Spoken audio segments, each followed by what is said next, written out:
Well, hey there, guys. Welcome to the show. On today's episode of the John Campea Show podcast, hold on to your seats. Big surprise. Netflix is about to raise their prices again. Also, a new report coming out and some rumors going around that when the X-Men launch in the MCU, they're going to do it without Wolverine. Also, did you know that Max, yes, the streaming service Max, is actually the #1 ranked customer service in all the streaming platforms? We're going to go down the list. Taylor Swift's concert is setting new box office records and all-time pre-sales records for Cinemark theaters. Also, against my better judgment, I'm going to give you my thoughts on the season of Ahsoka and spoiler alert, why I didn't like it. Also, Disney Plus is about to start cracking down on password sharing, and they may even terminate your account if they think you did the dirty deed. That and a whole bunch more. The John Campea Show podcast starts right the hell now.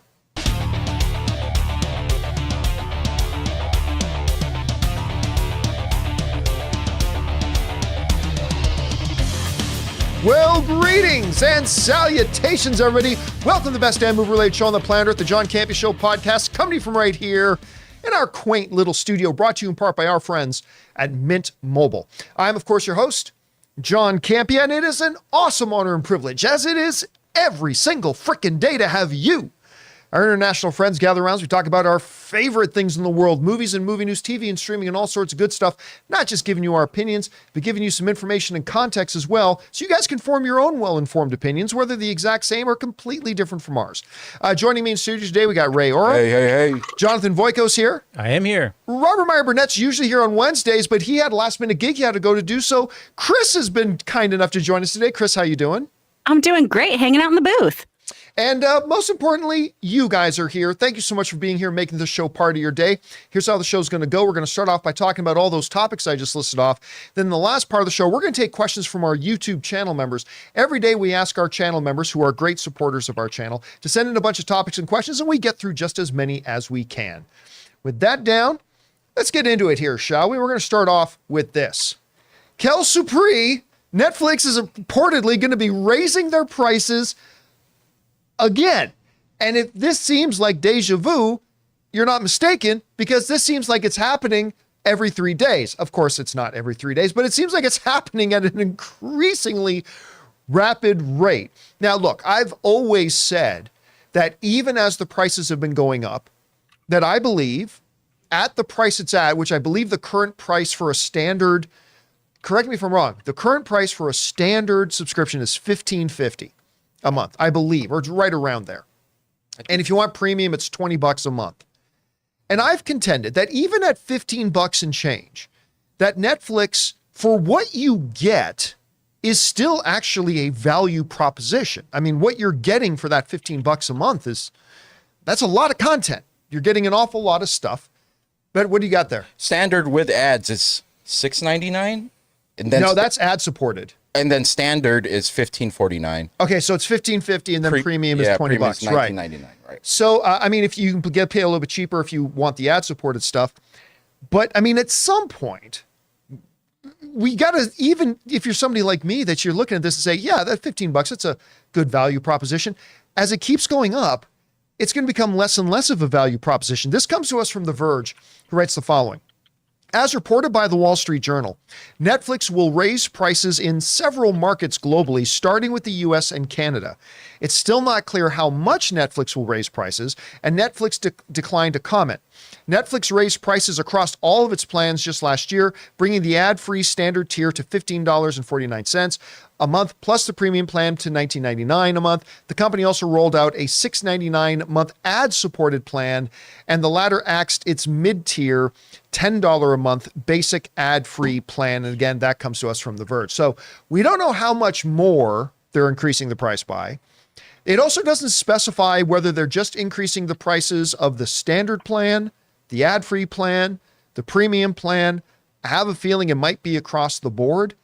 Now, look, what I think this might be a symptom of, and we talked about this not long ago, that the streamers are more and more reverting back to the old cable model, ad-supported. And I think the streamers like Hulu, Disney, Netflix, on and on, are realizing, you know what? We make a lot more money off somebody who goes with the ad-supported plan than we do from people who pay a little bit more for the ad-free plan. We're actually making more money off the people who pay less a month but get the ad-supported plan. That's why Amazon, you guys remember earlier this week, we talked about the fact that Amazon Prime Video, which if you had Amazon Prime Video was ad-free, well now it's going to be ad-supported unless you pay more and extra on top of what you're already paying. The streamers are all reverting back to the old cable model. So I'm curious to see if Netflix is just going to increase the price of the ad-free plan to try to corral all of us over to the ad-supported plan, or if they're going to increase the ad-supported plan price too. Anyway, Chris, I know you are, in your words, historically cheap. I'm so cheap. You like to pay as little as possible, as do most of us. Are you surprised to hear this? What do you think is motivating them? Do you think this is going to make more people want to go to like the cheaper ad-supported plan? How do you see this? I definitely see people going to the cheaper version because you've been paying this low rate for a while. I think a lot of people are like me, where they have multiple streaming platforms. They have 6 or 7 streamers they use. And when you add all that up, it comes this huge, ridiculous cable bundle that isn't sustainable for a lot of households or a lot of incomes. I do have to say, I'm really enjoying the rhetoric around this because every ad or every article is prices should increase once the actors' strike is settled. Right. Yeah. With putting the onus on the actors, which, I mean, let's call a spade a spade a spade. If you want residuals, if we want everyone to be getting an equal piece of the pie, obviously the executives are going to charge more money so that they don't lose as much of the pie, right? There's that nice little difference for them. But I do really enjoy, oh, well, we're going to probably have to raise these because of those greedy actors. God, that 2% of revenue they want, it's really screwing you, the consumer. Ugh. Well, I mean, look, to be fair here, none of the studios have said that. That's the people writing these articles are saying that. But the other thing is this, that other than Netflix, I mean, let's keep in mind, other than Netflix, all of the streaming services are losing money right now. Mm-hmm. I mean, so it's when you add extra, whatever's going to add extra, whatever to it. But look, the reality is this pattern of the streaming services increasing their rates and their prices, this has been going on long before the writer's strike and long before the actor's strike. So exactly. They better not try to phrase this in such a way as, well, because we got to give the writers and actors more, we have to raise your price. No, you've been raising your prices this whole time. 100%. And again, look, like I've always said, I thought they've been charging a reasonable amount. Now, it's up to you and me if we want to get all the streaming services and make our bill be over $100 a month. That's on us. But each individual service has not been charging what I believe to be an unreasonable amount for what we get. However, Chris, even somebody like me, there's a breaking point. Netflix offers a lot of content. But what do you think is going to be that breaking point where even people who are optimistic like me look and say, look, $15 a month, that's reasonable, whatever. What do you think is going to be that price point that if Netflix raises their prices to this point, that's the point where that a lot of people like Campea might revolt and say, no, that's too much. What do you think that line might be? Oh man, I'm trying to think of the number that would really piss you off. Because for me, it's like, pay more than $8 a month. How dare you get out of my house? But for you, gosh, I'm guessing something around like the 30 mark monthly might be a little steep with your other streamers. I think 30 is not bad. I think my breaking point might even be before that. I think if they get to like $25 a month, I think for me, I'm going, nah, no, thanks Netflix, but no more. I think I can do 20.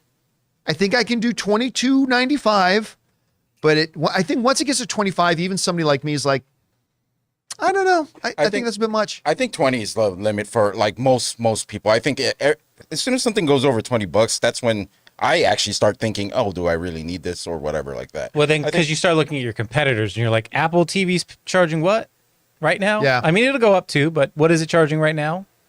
Not as much as Netflix. Yeah. Apple is like, it's like $6 or $7. $6.99. Yeah. $6.99. Yeah, so theirs is still pretty low. I mean, they're going to raise their prices too. Of course. Like, of course they are. But and that's why cable's still in the game. Yeah. So they're going to stick around. They're going to see that people going back eventually if everything is $20. So. Yeah. All right, guys. with that down, let's move on to this, shall we? There's a story going around, unconfirmed, that when the MCU finally launches the X-Men in the Marvel Cinematic Universe, that the X-Men team is going to be sans Wolverine. No Wolverine, says this report going around. Now, of course, that would be the complete opposite of the way Fox handled the X-Men, because when they launched the X-Men, the very first movie was about Wolverine meeting the X-Men and joining the X-Men, and away they go. Now, comic purists will, of course, note that, hey, in the original X-Men team, there was no Wolverine. Who was in the original X-Men? It was Cyclops, it was Jean Grey, it was Beast, it was Angel, and Iceman, right? And, of course, Professor X. So that was the original team. So that's what's going around. But this is the specific report going around. This comes to us from CBR. And they're quoting, granted, everybody's got to take this with a giant grain of salt because it's coming from a Twitter account. All right. One that has predicted a couple things. Not always right, but predicted a couple things. So you got some outlets like a really good one like CBR reporting on this. But this is what they're saying. The current idea is to reboot the X-Men in the MCU does not feature Wolverine on the team. The scooper also hints that the studio's plan for the mutants is connected to Marvel, starting to push the X-Men so hard across all mediums and will continue to push them until they're on the big screen. If this rumor turns out to be true, it will be a stark contrast to 20th Century Fox's X-Men film series, which I was just saying this, which prominently featured or mentioned Hugh Jackman's Wolverine in almost every single entry.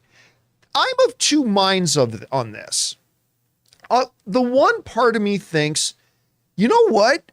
That would be a little bit more true to the comic book origins. Wolverine did not come around until much later.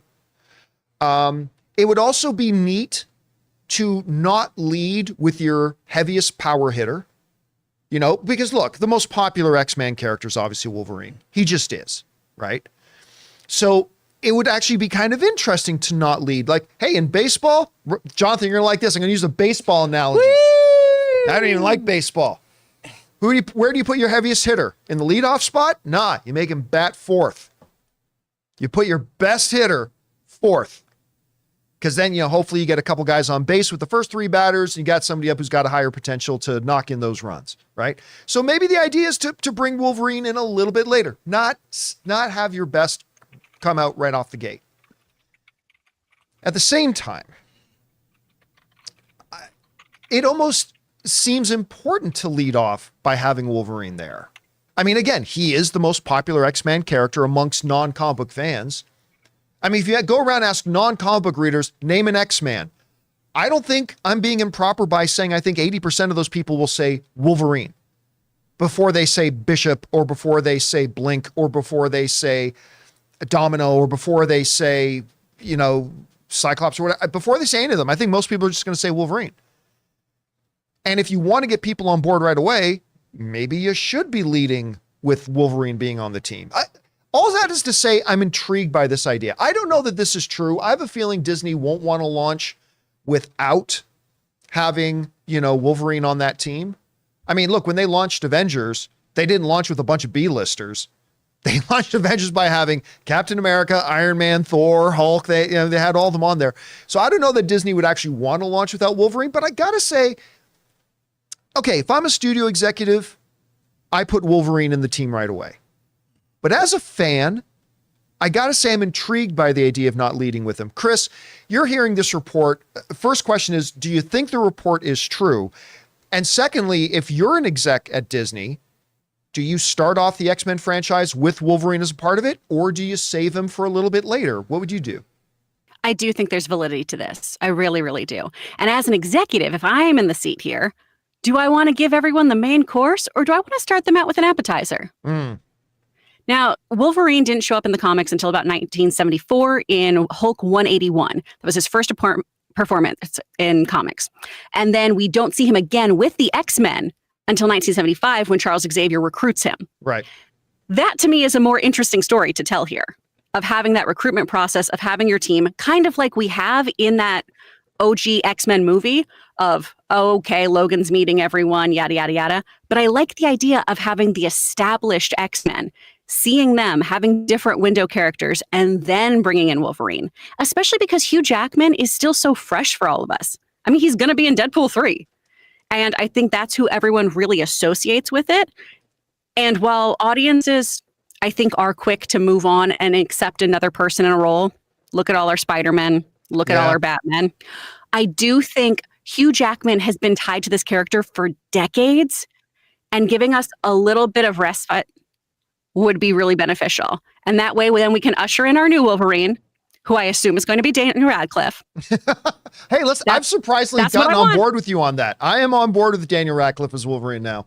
He'd be so good. He'd be so good. But we need that little bit of a palate cleanser. Introduce us to the X-Men. Wolverine is obviously one of the ones, too, who we could understand why societally people are a little wary of him. He shoots knives out of his body, essentially. Right? That's not somebody who you maybe want to go have a meet and greet with at Superhero Con, at Avengers Con. He seems like a very gruff, scary guy. And those are the kind of mutants we can build towards, too. So we do have that differential between the lunchbox heroes and the mutants who we're unwary of. I agree with everything you said. The other part of me is just, you never get a second chance to make a first impression. And do you want to shock and awe, come out of the gate with Wolverine or not? But you may raise a good point, too, about the Hugh Jackman factor, about maybe just a little bit of a breath, because we are, like you said, we're getting him in Deadpool 3. Maybe we are going to need a little bit of a breath before we jump right into a new actor playing the role. We're going to have to keep our eyes on that. All right. With that down, guys, let's move on to this, shall we? Might surprise you to find out that HBO Max, Max, whatever, still... David Zaza. It's the one to watch HBO. What the hell? It's still, other than Peacock, the dumbest name for your streaming service. Okay, anyway. Max, it might surprise you to find out, is actually the #1 ranked customer satisfaction streaming service out of all of them right now. You mean Satisfaction? Oh, jeez. He likes it. He's like, that's the song of my new tune. Satisfaction.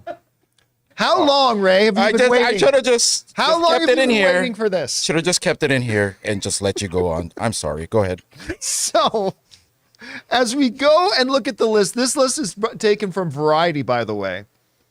Variety gave the list of what the customer satisfaction is. At #1 is Max.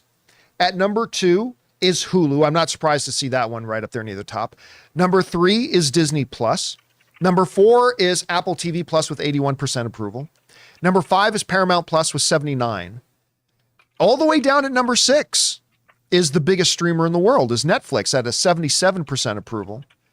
Prime Video is at #4, and last on their 8 list was Peacock at 74 as well. It's an interesting list here, and I'm not surprised by Max being at #1 at all, because take away all the whining and crying about, oh, DC's starting a new DC, or, we didn't like that. They didn't put Batgirl in theaters, which, by the way, was still 100% the right decision for them to make, or they took these things off of Max. Take all that away. Max is the superior streaming service. I mean, because it just goes back from their catalog material to the new stuff they put out. They have a degree and a level of excellence. So look, not everything they put out is top shelf. Nobody's is. But they have a much higher winning percentage, I would suggest, than anybody else. And if you're a Max subscriber, and especially if you're a Max subscriber that kind of likes the cooking shows, the home renovation shows, because now all of Discovery's content is now on Max. So to be honest with you, I'm really not surprised to see Max came in at #1. At #2 being Hulu, only 1% behind. Again, they have been probably my favorite streaming service for a long time. I mean, you guys remember for a long time I said, if I could only have one streaming service, I hate to give a lot of them up, but I would probably stick with Hulu. Disney Plus comes in with a strong showing at 85%. Apple TV Plus 81. I have a feeling Apple TV Plus is going to continue to score higher as years go by and they add more content, because they are still, they're a quality, not a quantity. You can make an argument Netflix, who does have some very high quality stuff, by the way, but their philosophy is all about quantity over quality. I mean, they just put so much stuff out. Apple's approach seems to be different. And I think as they start to accumulate more original content, you're going to see that approval percentage goes up. Paramount Plus has been doing a nice job. Yeah, they should be #1, actually. You think so? You know why? Why? Because I've tried to cancel them for like, no, for Good like, argument. no, for like a full year. And every time I try to cancel, they go, hey, don't leave. We'll give you 3 more months. I think I've stacked so many free months. I think I have it until 2027. Like that. Like every time I try to cancel because like I'm like, maybe I watched everything. They're like, no, stick with us. Where did Teenage Mutant Ninja Turtles end up? Is that on Paramount Plus. Oh, well, that's another good reason Yeah, why I you watched it didn't a cancel couple times, and so we'll see how long this trial lasts. Prime Video, again, they knock it out of the park with some things. I mean, obviously The Boys, Gen V right now, which is blowing my mind. I love Gen V. And then Peacock, which, you know what? Oh, God. They're getting stuff. And by the way, their approval percentage is up from last year. Good. So but I'll be honest with you. I like a number of things on Peacock, but if they didn't have The Office and Parks and Rec, I don't know if I would still have Peacock. I mostly have Peacock because I got to watch regular reruns of The Office and Parks and Rec, but it's an interesting thing there. All I can think about here is Max. 88% of the time, we satisfy all the time. Chris, you had a chance to see this list and these rankings. Do any of these surprise you? Why do you think it worked out this way? What would you have put at number one? How do you see it? I'm a little surprised, although Max has some really quality television on it, obviously. But for me, Apple is the one that really fires on all cylinders. And sure, it's not as intense of a catalog or anything. There's not as an extensive list there. But man, all their original stuff is so good and so worth it. Max, I think, just also ticks a couple like nostalgia things for me because I can go back and watch like some classic DC things. I can go back and watch a whole bunch of different movies. So there's definitely a large catalog that I think is appealing to everybody. But man, I'm surprised that a lot of people have it and that it's the number one. I mean, especially with their transition. There's an argument to be made too. Like if you just want to look at catalog, there's an argument to be made that if you get a lot of people together and put together a list of like the 15 best television shows ever, maybe like a third of that list is going to be taken up just by HBO and Max shows. Yeah. It's hard to beat that. So, I mean, so you got the catalog stuff, you got their current stuff, you got DC stuff, you got the Discovery stuff. I mean, I really do think the one thing that's holding Apple back a little bit is that it is such a small selection right now. Like, oh my God, there's maybe Last of Us Season 2, maybe House of the Dragon, but there's not many shows that I'm as excited about coming back as Severance. Well, actually, no, Severance is another one, but it's not Severance. It's the Jason Segel one. Shrinking. Yeah. There's very few shows I'm as excited about coming back as Shrinking, but Severance is another one. I mean, so it's like they've got all the boxes checked, right? They've got big catalog. They got your comic book stuff in there if you want that. They've got insanely superior originals.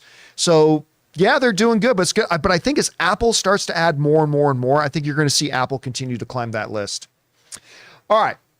Guys, with that down, we still got to talk about, oh God, I know a lot of people are getting tired of it, but Taylor Swift continues to break new box office records and ticket sales records.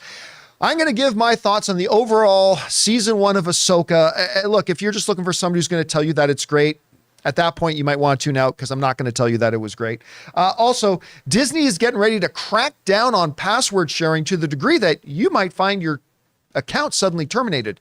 But before we get to those, though, we're going to take just a quick second here and thank a couple of sponsors of today's episode of the John Campea Show podcast, our friends at Vessi and HelloFresh. Guys, we want to take a second to thank a sponsor of this video, Vessi. Now, you guys know I'm not exactly the most fashion-conscious guy in the world, but I love a great pair of shoes that are comfortable and I can wear almost anywhere. And growing up in Canadian winters when my feet got wet a lot, waterproof would be nice too. Enter Vessi. They make the claim that they're not just fashionable and super comfortable, they're also waterproof. Now, you guys remember, when I got my first pair of Vessis, I put them to the ultimate waterproof test. I actually stuck my foot in my pool, my feet stayed dry, and the shoes stayed dry. Incredible. And they're the most comfortable pair of shoes I ever owned. Well, that made me want another pair. So I got another pair of Vessis that look great and just equal that world-class comfort that I got from that first pair of shoes. They are absolutely my favorite shoes that I've ever owned. Imagine your favorite sneaker style supercharged with waterproof technology and unmatched comfort. No matter how you like to stay active, Vessi has the shoes for you. Trail-ready high tops, effortless slip-ons, and classic court shoes all with a waterproof twist. They are just as comfortable and stylish as your favorite sneakers, but even more versatile. So if you're like me and you want good-looking shoes that are ready for anything, rain or shine, make sure you go to Vessi.com/Campea and get yourself a pair today. Go to Vessi.com/Campea and get shoes for your best summer yet.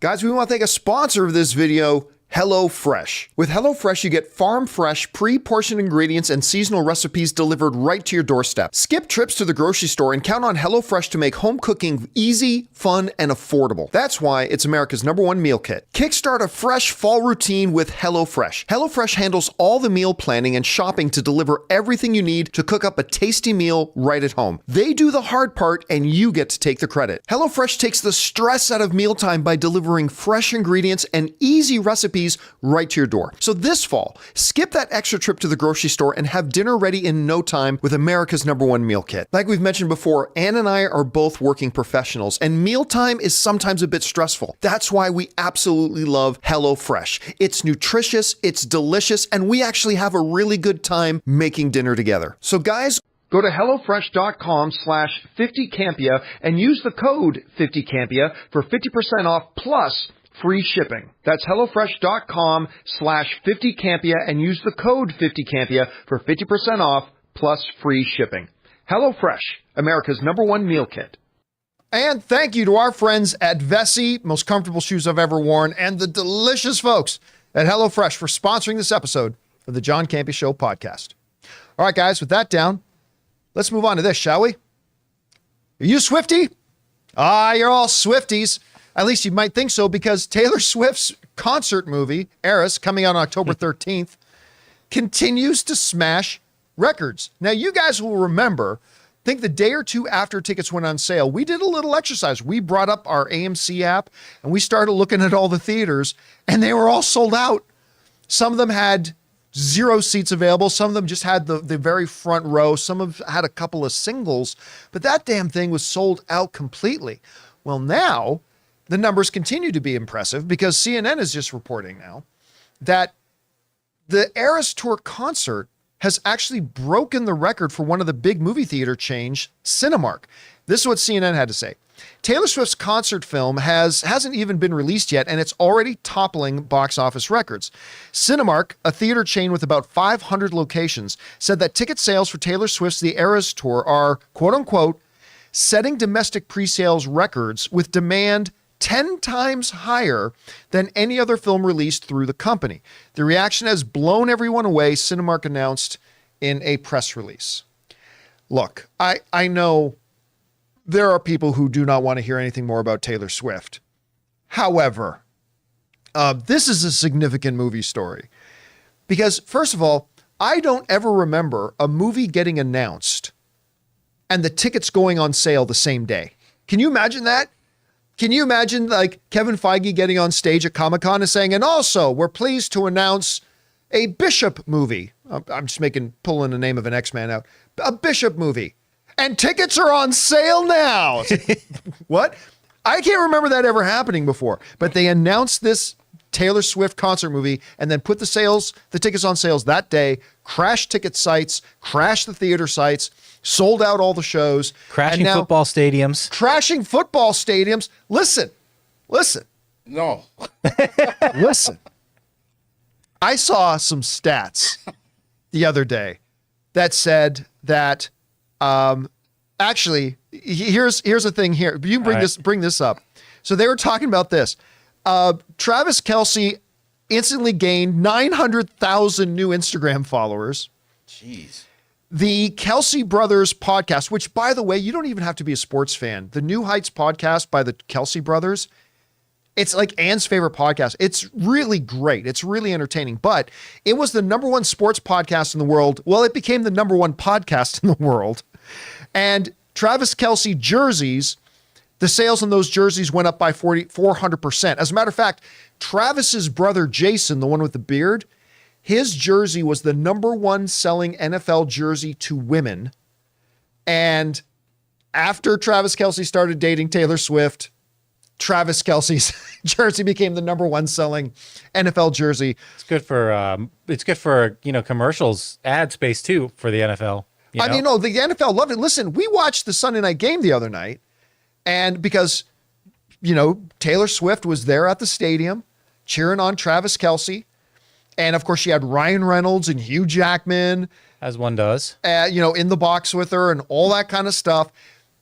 They actually did, the television network, before the game started, 5 minutes before the game started, had the cast of The Voice do an explainer video to all the Swifties tuning into their first football game ever to explain kind of what was going on. It was nuts. And then, of course, the Swift management thought, well, there's not going to be a better time for us to advertise the Eras Tour, so they bought a bunch of commercial space on that too.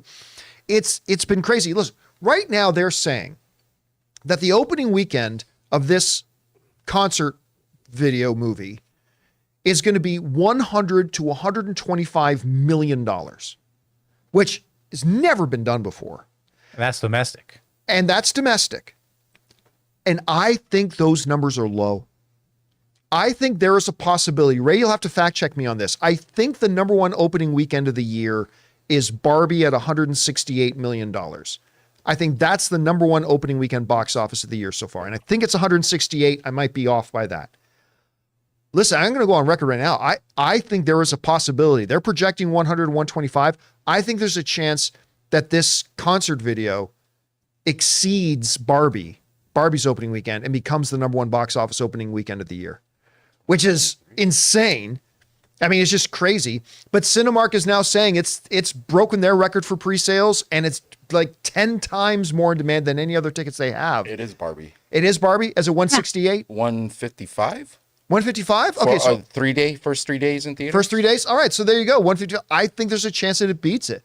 So anyway, Chris, I mean, Cinemark is now saying this is the most pre-sales tickets they've ever done for a movie. It says it's way outpacing everything else they've got. I don't know what seats are even left for people to buy their tickets, because Anne went on the other day because Anne decided she wanted to get tickets. She goes, I couldn't find any tickets. So what do you think about this? Cinemark saying this is a pre-sales record for them. And how big of an opening do you think this stupid movie can actually be? Oh man, stupid movie. It's an event, John. I got this is an event. I got my tickets when they were announced. I'm so excited about this. Yeah, but only to one night. You're not a real fan. I'm a fake fan. I'm only going one night. Yeah. I really should go see it in You're not a multiple Swiftie. theaters. You're just a Swifter. Yeah. I'm just a Swifter. I'm just You a need to go to at least Swiffer. 5. I'm just cleaning floors. So I think this is amazing for folks. I think this is amazing for, thank you, Ray. I think this is amazing for the exhibitors. After just getting back on their feet, I'm so glad that theaters are going to have another event movie for the fall. Because everything got shuffled around because of the writer's strike, because the actor's strike, right? Where people aren't turning out to theaters as much as we thought they would. Where the usual kind of blockbustery superhero fare isn't always delivering. So that is my big takeaway from this is, again, regardless of what you think about Taylor Swift, regardless if you're going to go, this is huge for theater owners. Oh, massive for the theater industry. Huge. So good for all of them. And she just has a lot of power right now. And if it's getting people to tune into the NFL, if it's getting people like me to learn about football, which I think they're doing it in such a wonderful way on Travis's podcast too, that whole no stupid questions part or no dumb questions. Yep. It's so great that they can explain some football and then also go, oh, how do I explain that? Yeah, that's just something I do. I don't know how I explain that to somebody. And it makes you feel a little less stupid when you don't know about sports like me. So I'm thrilled with everything happening with Taylor Swift. Y'all should have gotten your tickets early. I'm going to sing my face off. By the way, Chris, I highly, highly recommend. I know you're not a sports ball girl. I'm not. Which, by the way, I just bought you a present. It shows up in a few days. I'll give it to you when it gets here. But even though you're not a sports ball girl, I highly, highly recommend go on, find Travis and Jason's podcast. It's called New Heights. And find the episode. I think it's the most popular one they did. They just did it like last month, where it's all Jason's wife. They have Jason's wife on with them. Oh, and okay. she became America's sweetheart, overnight. She's like the ultimate woman. She's insane. She's in this big burly football thing, and she's got the whole, she runs that roost. You got to see it. She's great. It's amazing. And I think it's the best sports podcast episode for a non-sports fan. to check out. I think you'll love these guys if you watch that episode with the one with Jason's wife. It's pretty good. Oh, sweet. I'll check it out. All right, guys, with that all down, let's move on to this, shall we?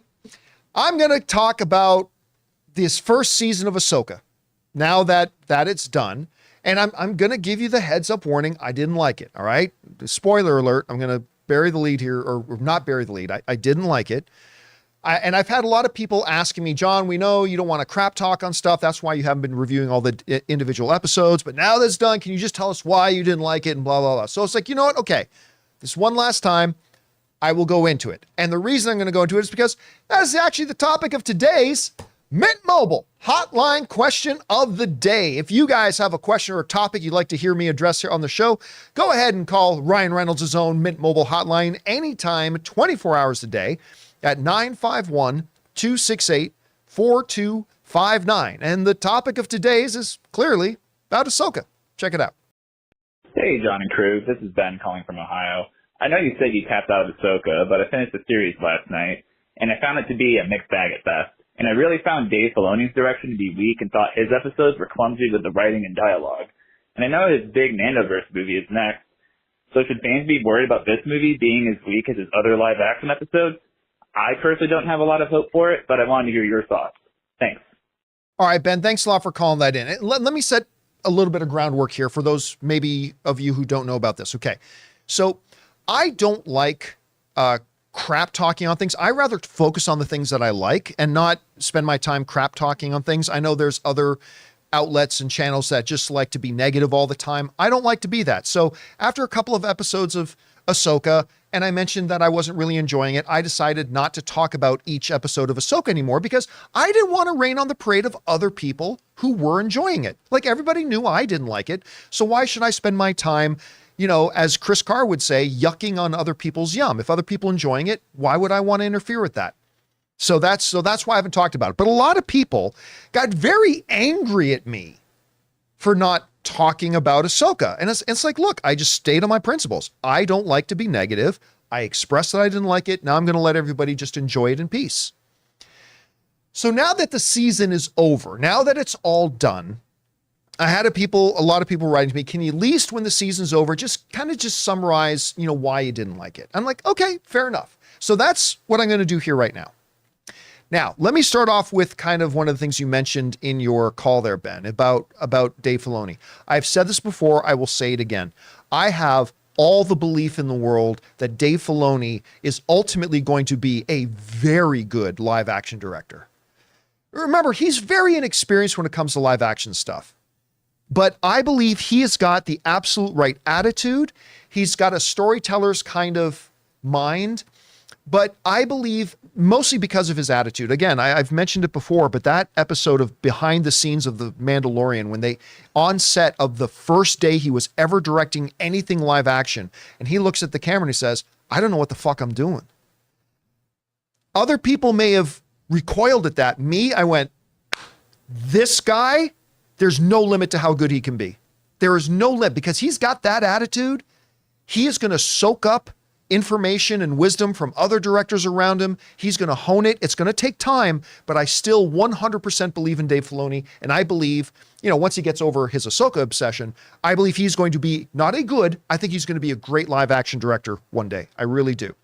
A little shaky right now? Sure. He's brand new at it. Live action directing is a different thing than animation directing. So yeah, a little shaky right now, but I have all the faith in the world that he's going to be great. That said, I did not tap out of watching Ahsoka because it's Star Wars, so I kept watching the episodes, hoping to find something that I liked.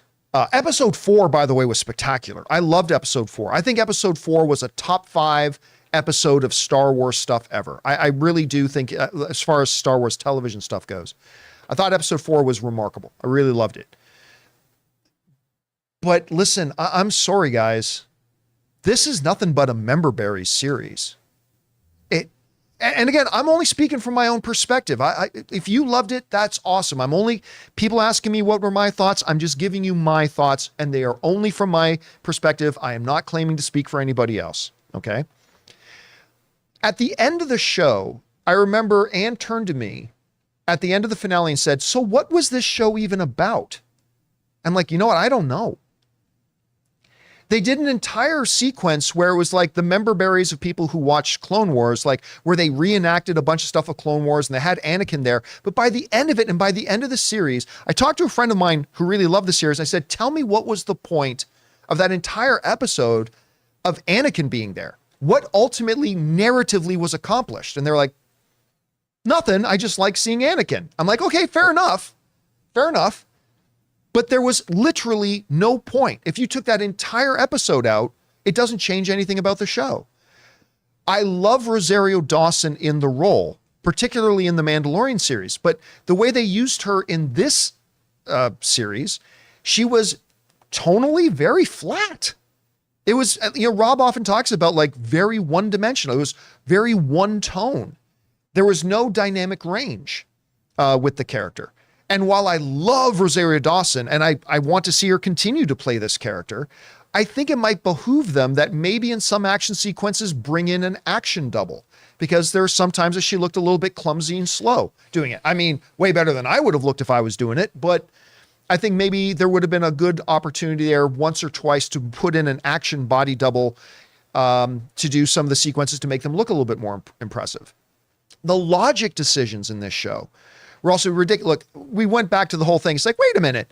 So a Jedi Knight and a general in the army are telling you, we found all this evidence that something really potentially bad is happening. I need to go check it out.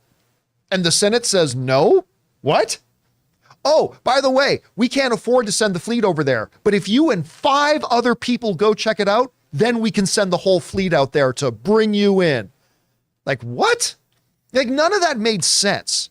Then with the whole thing about even the first episode about them letting Balin and Hadi on the ship, that made no sense whatsoever. But here's the thing. They take their best character, Balin, who was amazing villain, right?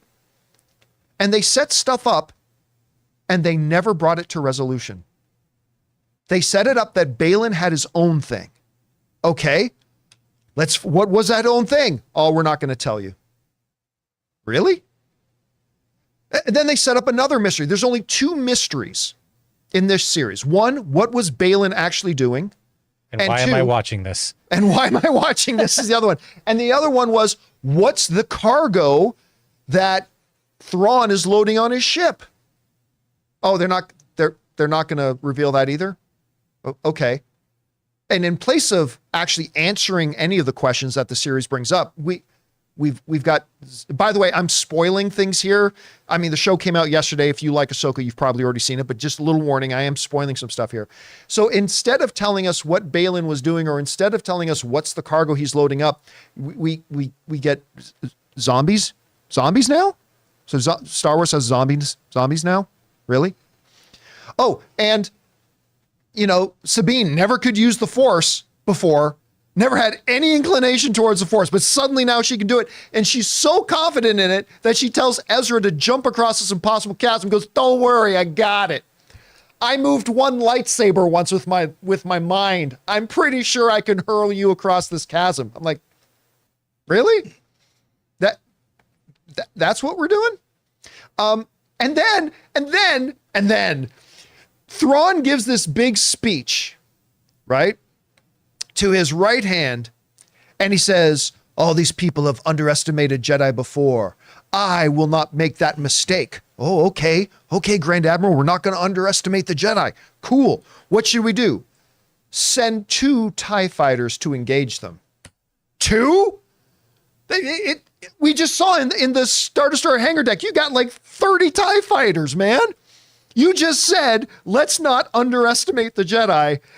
And instead of sending like 15 ships to go blow her out of the sky, send 2. He's like, but I don't want to overestimate them either. Yeah, it's equally as dangerous to overestimate. It's just that he gives this big speech. Too many people underestimate. I myself has once underestimated the Jedi. What should we do then, General? Send 2. Some call me Tim. Some call me Tim. We're like, what? What? Anyway, it's these logic things. On top of the fact that, hey, the whole 10 years or however many years Ezra and Thrawn have been on the planet, Ezra's literally, on this entire planet, Ezra has literally been living within walking distance of this headquarters thing, and where they're rolling across a flat desert plain and like, no, Thrawn, I have no idea how to find Ezra. We tried. I looksie-looksied, and we couldn't find him. Anyway, that's kind of a little bit of a side thing. But, I mean, those things, those logic problems, that lack of basic competency in storytelling just continue to add up and add up and add up and add up. And then you get to, you're hoping for some kind of payoff at the end. And all we get is, by the way, the big confrontation at the end is Morgan versus Ahsoka again, right? Here's the thing. We've never even seen these characters on screen together this year. And we're supposed to feel some kind of big emotional investment in this big confrontation. You know, it's like the last Hobbit movie. I talk about, you get Thorin Oakenshield versus the White Orc, and I'm like, there's no emotional investment in it because it's literally been 3 years since we've seen these two characters on screen together. They haven't built up any dramatic tension with them. So by the time they have Morgan and Ahsoka facing off, it's just another bad guy versus the hero. It didn't have any more emotional stakes than that. They should have figured out a way to have the two of them interact, because that ultimately was the big confrontation, and it fell flat. I felt story was directionless. They didn't develop their characters. The logic in it made absolutely no sense. And then the two mysteries they actually do introduce us to, they never established them and never paid them off. And listen, if this was a Marvel show, we'd all be screaming bloody murder of, they did nothing but set up the next show. That's all they did. Remember, that's what people complain about all the time. And that's all they did. Thrawn got away, okay. And everything else was, what's going on with Hattie? No idea. What was the whole thing with Balin? No idea. What was the cargo that Thrawn was loading up? No idea. If it would have been anything else, and I pose this to my friends who are Clone Wars fans, if this had been any other show that did that, we'd all be screaming bloody murder. But because it's Clone Wars member berries, we don't. And like, I'm guilty of that too. We are all guilty of that. I mean, it's a thing, but but that's why I felt so bad about it, that I didn't want to week after week after week after week just get on air and talk and complain about the show, because I didn't want to ruin other people's experiences. So this is the last time I'm going to discuss Ahsoka. Now that the series is done, that's my overall thoughts of it. Is it as bad as Book of Boba Fett? No. It's still better than the Book of Boba Fett. That one episode, episode 4, so good. That one episode was better than the entire thing of Book of Boba Fett. I put it roughly on the same page with Obi-Wan. They had different strengths and different weaknesses. You know, I just, and I want to be clear, I didn't hate Ahsoka, because I still love Rosario Dawson in the role. I mean, I love the fact that we have Grand Admiral Thrawn, even though I don't think they did a very good representation of Grand Admiral Thrawn here. I like the novel's representation of Grand Admiral Thrawn more. Episode 4 was absolutely fantastic. There was some really good, decent action sequences throughout. I thought they introduced us to a great new character in Balin. It's so sad that we're not going to be able to have him play the role anymore, but I'm sure they'll recast and get a really good actor to do him justice. So there was good things in there. There were good things. But I think at the end of the day, for me, it was just a member-berry show that was narratively directionless and too many logic problems. Anyway, Chris, I know you haven't personally had a chance to finish the final episode. You've watched all of it. You've watched a bunch of the last episode, and I just spoiled a bunch for you. So, I tuned out so hard. You tuned out. So, I know overall now, here we are. You did watch 7.5 of the episodes.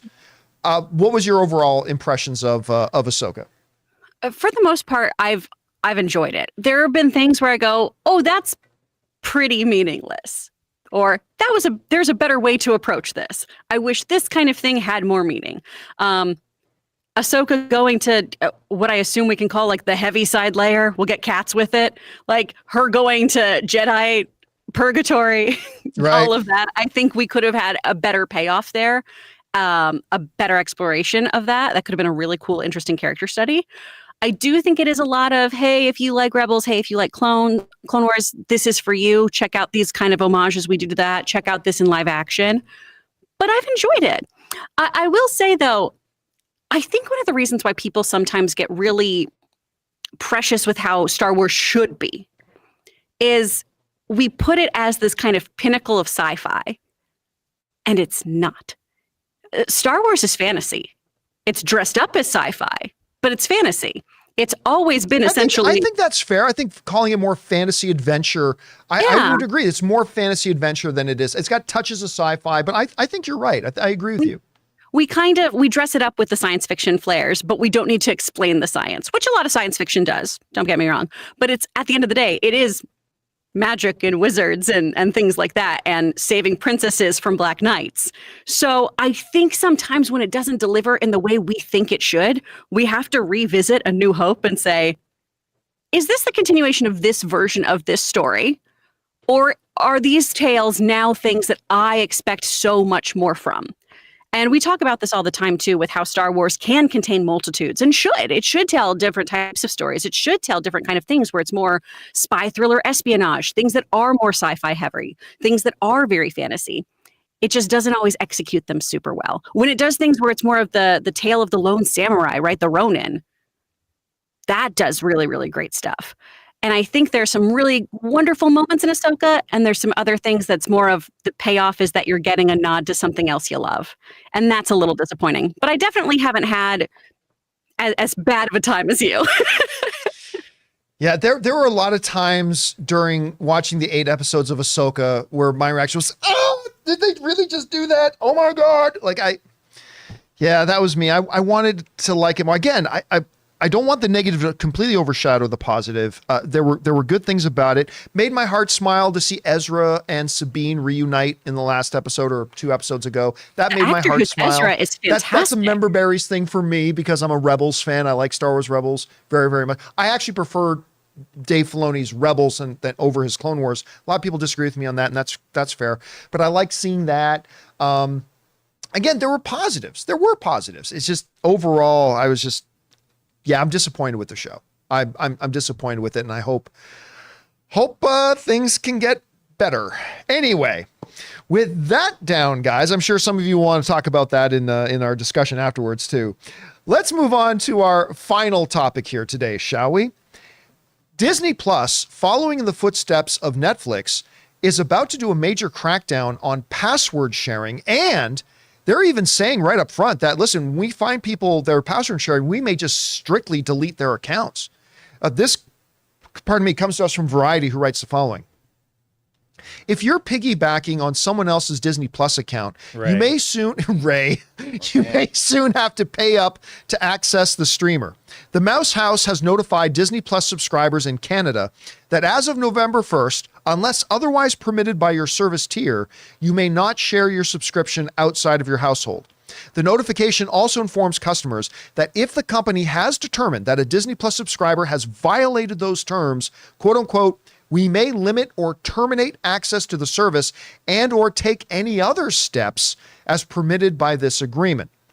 The language suggests that Disney Plus will be offering new options or a new option or options for account sharing outside of a primary user's household. Okay, now you guys will remember that not long ago, Netflix introduced their big crackdown on password sharing.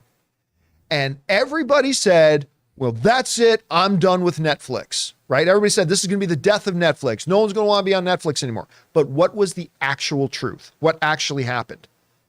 They had their biggest subscriber jump in years. That was the result. And they did a smart thing where they introduced kind of a halfway point. They said, okay, listen, you can, instead of getting your own Netflix subscription, you can be added on to somebody else's subscription for about half the price. Because I believe, what is it, $7.99? I think you can add yourself onto somebody else's account for $7.99, right? So they offered kind of a halfway point. And despite the fact that everybody, speculated that people were going to leave Netflix in droves, the real thing that happened was they had their biggest subscriber boost because all these people who were, leeching off of other people's accounts, they got their own. And now Disney in the big mouse tower looked down and saw that all happening and said, we want a little bit of that too. And so they did let people know a while ago they were going to be looking at cracking down, and they're going to start that crackdown now November 1st, and they're going to start in the market of Canada. Why they have to do it to Canadians first, I don't know. Why do you got to blame it on Canada? But that's what they're doing. The biggest offenders. The biggest offenders, them Canadians with They're their too ice friendly. hockey. Too friendly, baby. Poutine, and we see through that fake friendliness. Don't lock your doors. That's Share right. your Don't lock our Netflix. doors. That was the biggest thing to Anne, I think. Yeah, When that's crazy to me still. First time I took her to Canada, and we got to my parents' house, and I just opened the door and walked in. She goes, wait, Canadians actually don't lock their doors? I'm like, we've never locked our doors my entire life. Dang, if you had neighbors, closer neighbors. But even I when would we be like, lived what's in up? neighborhoods. What's for dinner? Yeah, even when we lived in neighborhoods. The reason Ray's saying that, because my family lives on the ranch now. They live Yeah. at the Campea ranch. But when I Big was younger, ranch. we lived in neighborhoods, and we all just left our front doors unlocked, because that's Canada, baby. Yeah, share your Netflix password. Share your Netflix Your Disney Plus passwords. passwords. Go ahead. And they don't even have hockey on Netflix. Go figure. Listen, I think this is going to be the same result here, Chris. I think what Netflix Oh, experienced. you mean Disney Plus? Oh, sorry. Yeah, I think what Netflix experienced with their crackdown, which led to actually a big growth in subscribers, I actually think the same thing is going to happen with Disney Plus here. They're going to do the crackdown. Now, they've gone one step further, though, Chris, and made it a little bit more serious, because they're not just saying, oh, don't be naughty. They're saying, hey, if we think you're doing this, we're just going to terminate your account. And I don't think Netflix went that far. Anyway, what do you think about Disney Plus taking this step now? I mean, the Disney Gestapo taking your account away is a little intense. But I do think that they will have the same results as Netflix, because people become dependent on it. Well, dependent's a strong word, but they really want it. They like being able to pop their kids in front of all this Disney IP. And they're going to pay for it. Because after you tune into something regularly, I think people are going to keep showing up for it. And yes, they'll pay that difference and they'll get their own streamer. I already kicked everyone off of all of my things so long ago. So all these password crackdown things, I'm like, have they not done it yet? Come on. I'm making my little brother pay for all his shit right now. So I do think, though, that, I don't know, they've made a product that so many people want that I do think they'll just see a subscriber increase. Now, whether or not people stay on once they're paying for it themselves, who's to say? It'll depend on the content they keep turning out. If it is still kind of hit or miss Star Wars things, if it is still kind of hit or miss Marvel things, maybe you'll see a decline. But for right now, I think just for the actual Disney stuff that's on there, that kind of Disney Vault access, if you will, I think that's enticing enough to get people to subscribe on their own accounts. Yeah, and again, I think the trend that we saw with Netflix is going to carry. I think the same thing is going to happen. I think we're going to hear a lot of people say, "Rah!" But at the end of the day, I think we're about to see a Disney Plus subscriber bump. I think we're about to see their numbers go up. And if they do, then you're going to start seeing other streaming services kind of following suit here too. So I don't know. I don't know what you guys are thinking. Do you think, like, if you're somebody who's borrowing somebody else's Disney Plus, password, are you going to sign up yourself now? When Netflix did it, everybody said no, but they clearly did. So, I don't know what's going to happen here. All right. With that all down, guys, we're now going to move over and start taking some topics from our YouTube channel members. But before we do, we're going to take another quick second here and thank the main sponsor of the John Campea Show podcast, my mobile service provider, and they should be yours, Mint Mobile.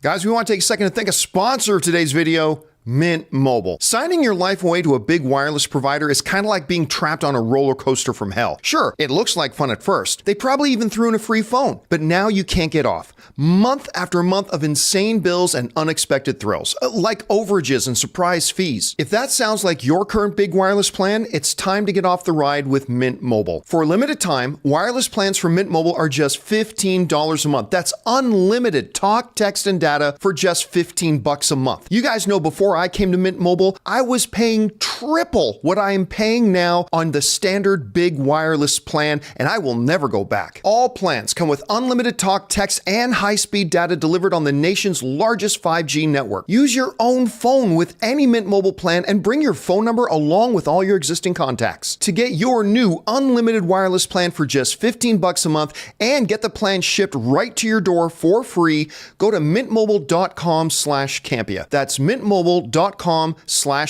Cut your wireless bill to just $15 a month at mintmobile.com/Campea.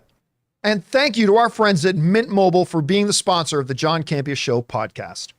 Okay, guys, with that down, I want to let you guys know that while we're taking questions from our YouTube channel members right now, a little bit later this afternoon, we will be doing Open Mic, where anybody can send in topics or questions. And you can even send in topics or questions right now before the show starts by using our tip link that's at www.streamelements.com/JohnCampea/tip. You can send that in. We'll address it a little bit later, or you can wait till we're doing it Open Mic live and you can just use the super chat feature there. Either way, we'll see you guys a little bit later this afternoon.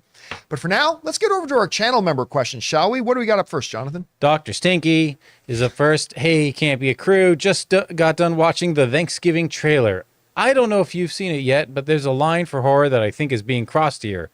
But WTF, the kills are awful. This unnamed figure literally cooks a woman alive in a stove. What the F? I'm not the only one who was almost threw up watching that. Anyway, all love, bring on the filthy. Now, of course, Thanksgiving its origins come from the same place that Machete had its origins. It was one of the fake trailers during the Quentin Tarantino and Rodriguez, right? Robert Rodriguez. What was the name of their double feature? Grindhouse? Grindhouse, thank you. Their Grindhouse, where in between their two movies, they played a bunch of fake trailers and stuff like that, and Thanksgiving was one of them. So Machete got his own films from that, and it looks like Thanksgiving is too. I have not seen this trailer that you're talking about. By the way, who's directing this one? Let me check for you. Yeah, look that up, because I'm sure it's one of the, I don't know if it's the guy who did the torture porn movies or not. It is. Do we got it? Yes, sir. Never mind. Eli Roth. Okay, so it is Eli Roth, the guy who directed Hostel. Because just when you were describing the trailer, I'm like, that sounds like Hostel to me. So I haven't seen the trailer yet myself, but look, if you saw Grindhouse and you saw the trailer, probably knew what you're getting into with this, but I'll check it out myself too. I think it's also supposed to be a little tongue-in-cheek. Oh, probably, definitely. Chris, this is clearly going to be at the top of your viewing list, yes? No, thank you, too spooky. You have to at least watch the trailer, though. I'll watch the trailer. And then tell me what you think of the trailer tomorrow. I'll be curious to know what you think of it. All right, what's next? Ulitan says, hey, gang, is there a streaming service where I can watch older sitcoms? I'm interested in watching classic like Who's the Boss, Small Wonder, Alf, Family Ties, etc. I've been watching Different Strokes clips. Oh, man, I used to love Different Strokes on YouTube, and it really feels like I've been visiting the past. Time travel does exist. I mean, some of those things are like on Netflix. I think Family Ties is on Netflix, Amazon, yeah. Unfortunately, with something like that, you're going to have to move around to streaming services, you know? Probably. The best thing to do, if you've got a particular sitcom in mind, if you own something like a Google Chrome, like I have a Google Chrome TV thing, right on the homepage, you can just search for something and it'll tell you which service those things are on. And so that's probably your best bet. But I don't think there's any like the sitcom channel that has that stuff, because I don't think they could get the license for that. Apparently, you could watch it on, there's a lot of free TV services. Like Freevee and stuff like that? Tubi, Pluto. Pluto.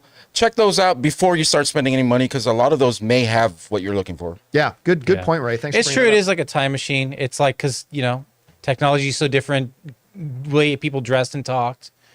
All right. What's next? Fanjecture simply says, Ray trying to cancel Paramount Plus like it's a gym membership. I keep saying, Sam. I've canceled my gym membership. Yeah. That was right away, as you can tell. That went through right away. All right. What's next? Mike writes, hey, fam, watching your podcast and eating some cookies right now. Nice. I bet Ray's cookies are way better than these Toll House cookies, though. Who would be your dream cast for Batman in DCU? Well, that's a segue. Speaking of cookies, who would be your favorite Batman? As weird as it sounds, I would love to see Austin Butler as Batman. He has the charisma of Bruce Wayne and is an excellent actor. X-actor and X-role, it doesn't matter. Because at the end of the day, this is the thing that always comes out to. Unless I know the script, which we never do, unless you know the script and exactly the tone and what they want this iteration of Batman to be, it's impossible for us to say who the best actor would be to fit that, right? So, I mean, you could say you want an Austin Butler's an incredible actor. I'm looking forward to seeing him in The Bike Riders.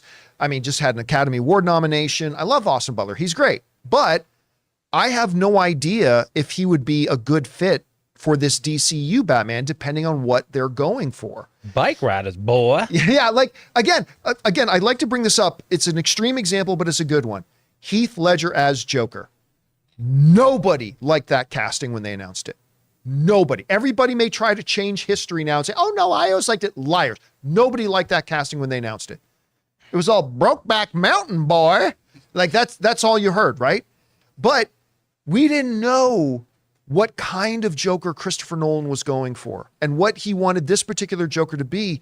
And maybe if we did, more people would have been like, you know what?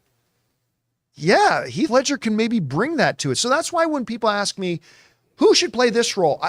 It doesn't matter because I don't know what they're going for with that role. I hate to say it, but my foolishness went before that Joker casting. I actually thought Robert Downey. I was like, Robert Downey is Iron Man. I was like, I don't know about that. Apparently, he's the greatest Iron Man now ever. You know what? So. I actually remember going back to the movie blog days saying that's one of the, because I was with a lot of people when they announced Heath Ledger. I was like, really? Heath Ledger. But with the Robert Downey Jr. one, I was actually quite excited about the Robert Downey Jr. being cast as Iron Man. I just thought doing Iron Man was a stupid idea. Oh yeah, I thought that shows you what first. I thought. I was like, why are they doing Iron Man? And then they told me that who was playing him. I was like, oh, that's weird. Yeah, I like that they got Robert Downey Jr., but I thought doing Iron Man was a bad idea. And look how it turned out. All right, what's next? We got Red One Real Talk, who says, after seeing the brilliance of Gen V's first few episodes, I've been wondering whether you think there's any natural endpoint for the mainline Boys series. Or do you think universe of the Boys is rich enough for Amazon to continue to milk for as long as they possibly can? Look, the fact that, and Chris, I don't know what you think about this, but the fact that the shows like The Boys and Gen V, they're making the super powered stuff the secondary thing. What they're actually telling are human experience stories. And as long as they keep doing that and focusing on human experience stories rather than superpower stories, there's a lot of stuff to go there. Now, to me, if there's going to be a natural endpoint to The Boys, it's when Butcher kills Homelander. If Butcher kills Homelander, that's the natural end, I think, of that show. But if they keep telling stories this way, by the way, Chris, have you started watching Gen V yet? Have you had a chance to check that one out? No, my week's been insane. I haven't watched anything. God, you got to watch it. It's so good. It's so, you know what? And you got 24 hours to get caught up because episode 4 comes out tomorrow. Oh, perfect. Okay. So, I mean, if you and Logan have some time, I highly recommend you guys sit down and watch it. I think you are going to love it. I'm really excited about it. So good. All right. What's next? Jai CSC says, Kurt Russell as Jor-El. He didn't make my fan casting list, but I dig if that happens. My fan casting for Pa Kent, reigning best actor, Brendan Fraser. I don't know if I could see Brendan Fraser as a Pa Kent. I love Brendan Fraser. I don't know him as Pa Kent. So we talked about on Open Mic the other day that there's a rumor going around. I don't think I believe it, but there's a rumor going around that, Kurt Russell as Jor-El. Look, again, I don't believe the rumor, but I mean, if they announced tomorrow that he was going to play Jor-El, I'd be pretty excited about it. The Pa Kent thing, though, I mean, I don't know. I just don't see Brendan Fraser as it. I don't know who I do, but I just don't see Brendan Fraser as it. All right, let's do 2 more. What's next? Ron writes, if anyone on the John Campea show crew watches, say, 8-episode series where the first 6 episodes were good to great, but felt the last 2 possibly were horrible, is the series a pass or fail? Basically, does a horrible ending completely ruin a series? It depends on how fundamentally it dismantles all the narrative that came before it. Like for me, and every viewer has their own different stuff, but like for me, if the first 3/4 of a movie are amazing and then the last quarter isn't so great, that to me is still a good movie. It had a weakness, but the good outweighed the bad. I think the same thing can be said of a TV series. Now, let's go back to Secret Invasion. Secret Invasion was okay. I mean, it was not great, but it was just good enough to keep us watching. That had some really good elements to it, some pretty one-dimensional elements to it, whatever. But it's like, all right. And then it got to that horrible ending. So like in that situation, a bunch of mediocrity ending with some real horribleness can really sour the taste of the whole series. Meanwhile, there have been other series that I've watched where I've loved the whole show and I thought the ending was bad, but I still really look back on the show. You know what a good example of that is? Lost. Mm-hmm. I think Lost was a great show. Did it have a horrible ending? Yes, but it doesn't sully my overall thoughts of the show. Same can be said with, what's the other one I was just thinking of that had a questionable ending? It wasn't not, anyway, you get my point. So yeah, there's that. All right. Last question of the day. What's next? All right. I'm going to bring up our members here as a thank you. And I'm going to read our final question from Gabriel, who writes, John, I'm currently on Dexter season 5, and it's really Dexter good. was the other one I was thinking of, actually. Oh, well, there a we show go. that was great, but had a weak ending. That was actually Dexter. He's on season 5, and it's really good. Unexpectedly very funny at times, too. I heard it dips a bit down in quality in the later seasons, but so far still good. Just wanted to hear your thoughts on the show if you've seen it. I love the show all the way through to the final episode. There's a bunch of Dexter fans who didn't like the final season. I'm not one of those. I actually did like the final season. I just didn't like how that final season ended. And unfortunately, I wasn't a big fan of the relaunch of Dexter either. I was really hoping that could be fantastic because I love Dexter. I love that show so much. But yeah, for me, look, the strength of the show is Dexter himself. And I just thought they kept that character really strong. His motivations, his actions, what he did, what he didn't do, the internal conflicts, the problems that he had, the villains that he faced, all that kind of stuff. I thought that stayed strong all the way through. Again, I just didn't like the way they ultimately ended off the show. And I thought they could have done that better. But again, going back to the previous question, that's another example of a show that, listen, the way it ended did not ruin the rest of the show for me. The rest of the show for me still stands as a really great show. I really enjoyed all that process of it. And yeah.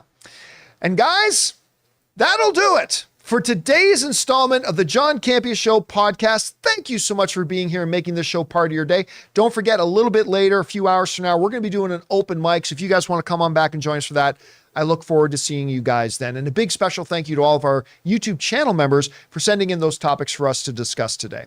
I want to thank, first of all, Ray Ora, Yep. Jonathan Voico, See ya. joining us from her sound booth, Chris Carr. Hi, you guys. And most importantly, thank you to you guys for joining us here today. My name's John Campea, and until next time, my friends, bye-bye.